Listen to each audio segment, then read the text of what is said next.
Aloha and hello out there, everybody. What's going on? This is Miho from the Too Close to Call podcast, and this is the Tee 'em Up podcast. Tee 'em up. Tee 'em up. I'm Pags, people. That's Pags on the horn here. We're talking NBA. He's talking Golden State, Houston, and according to Pags, this series is over. It was supposed to be over if they just fucking didn't give the game to the Rockets in Game 3. Well, they were supposed to win in 3 games, so they're way overdue. Oh, shit. Yeah, and then remember when they were on a crash course to play each other? Yeah, it was a perfect prediction. Oh, baby. You've nailed the NBA here, but it is 3-2 Warriors as they won Game 5 last night, 104-99. The home team has held serve in every contest thus far, but the big news was in the middle of the third quarter. Kevin Durant lands awkwardly, could have been an Achilles. That bullet was dodged. However, though, they are saying it is calf, and those motherfuckers can be a pain in the ass, man, if you tweak a calf. So he's probably not traveling for Game 6. Not a big deal. They're probably going to lose anyway.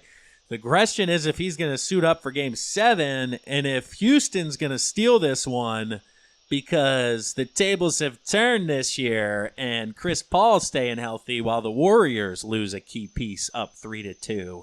Dun, dun, dun, dun, dun, dun. Twilight Zone, Twilight Zone. Dun, dun, dun, dun, dun, dun. Hey, man, that is a big win for the Warriors, but at a huge cost. Losing the best player in this series, and I know James Harden has been great, but Kevin Durant is the best player in this series, if not the best player in basketball. And losing him, that's got to be a little shot to the gonads for the Warriors fans.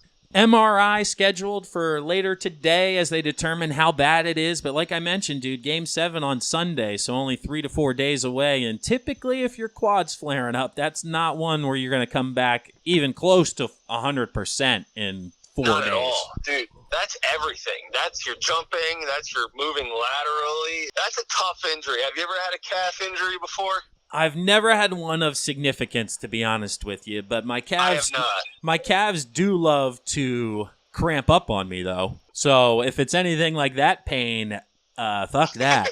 I think it's a little harder than that, but yeah, this is ripe for the taking for the Rockets. If they go out, do their thing in Game 6, Game 7 is going to be a hell of a game to watch. We shall see. I may put some money on the Rockets winning this series because I think you're going to get quality odds here. Oh, yeah. If you throw a couple, 100 down on it, you might get paid big time. Let's see here. And the other Western Conference matchup, we have the Denver Nuggets up 3-2 as the Trailblazers took the 4 overtime game. How about that, Pags? It was literally the morning of. I was talking about how no NBA games gone into overtime in the playoffs, and boop, they had 3 in 2 nights or something like that right afterwards. There's 4 for you in one game. Here's 4. Shut the hell up, Mahalik. Oh, my gosh. The Trailblazers, the last 2 games, just have not had an answer for Joker and Murray. They recorded a triple-double with both having 30-plus points in Game 4. That's unbelievable. Didn't I tell you Joker was fucking awesome to watch, man? He's like a roly-poly out there, and he's just dicing.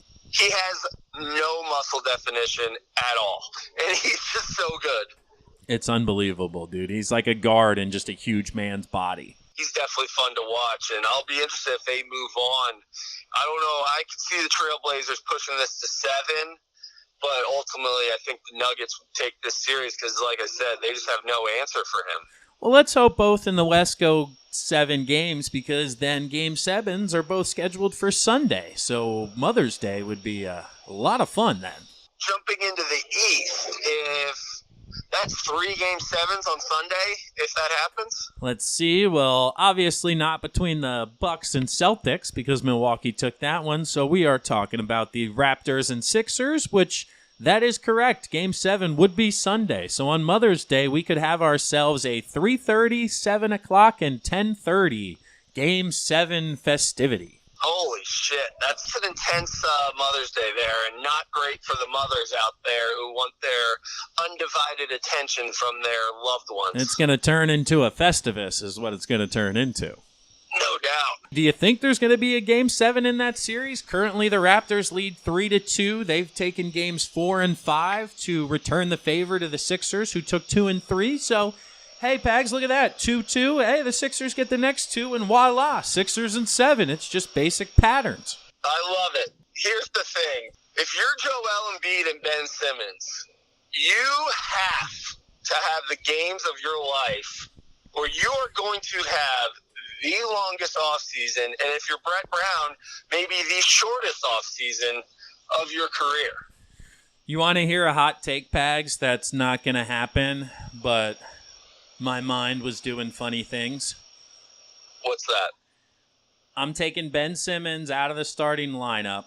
I'm replacing him with Mike Scott, who's more of a shooter, and then I'm giving Joel Embiid's backup minutes to Ben Simmons as you go small in those situations.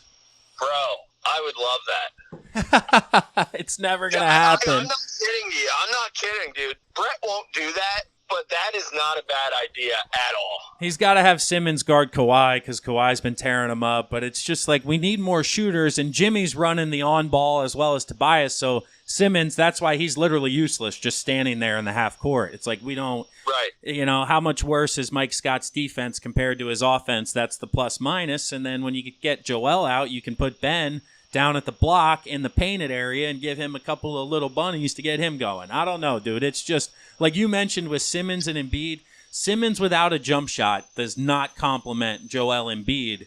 So you just can't build around like those two together. Like it's not, hey, here's our pick and roll matchup because Simmons just can't run it. So I don't know, dude. I was coming up with dumb ideas, and that's the shit that will get you fired if you actually do it in the NBA.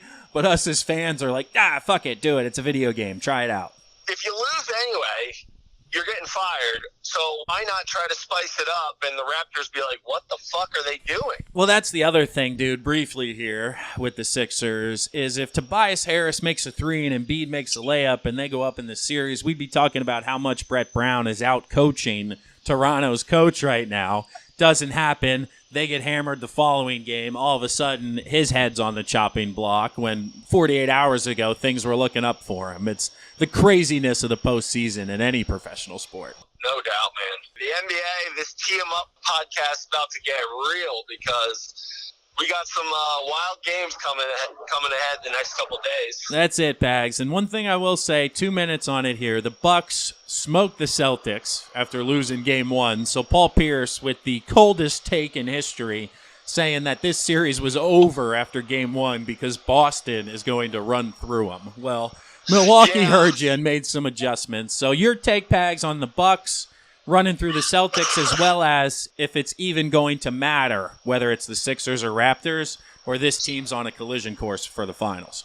Yeah, the Bucks are they're playing very well, and it's not even just Giannis; it's everybody on that roster is playing well. They're a scary team, but a team that I think the Sixers match up better against than the Raptors. So we'll see what happens. One last point is Bucks are the 1 seed. If the Raptors win, that'll be 1-2, and we got Golden State and Denver currently winning in their series at the 1-2. Are you more of a fan of the 1 versus 2 in the semis, or are you more of a fan of hockey where we got wild cards versus 2s and 3s? I generally like to see the best teams play. Everybody loves a Cinderella story, but I'm more on the side of 1 versus 3, 1 versus 2, all that jazz. Because when you get those wild card teams, it's like, okay, well, I guess the regular season wasn't that, like with the Lightning losing that fast. I'm like, okay, the regular season was pointless because they're just going to go and fucking lose. Well, that's a different conversation that we're going to have on the 5 for Fighting pod about potential changes. But as we talk to you guys next week for Tee 'em Up, we'll be into the conference finals, probably a game or two. So last minute predictions, Pags. Who do you have in the West? Who do you have in the East?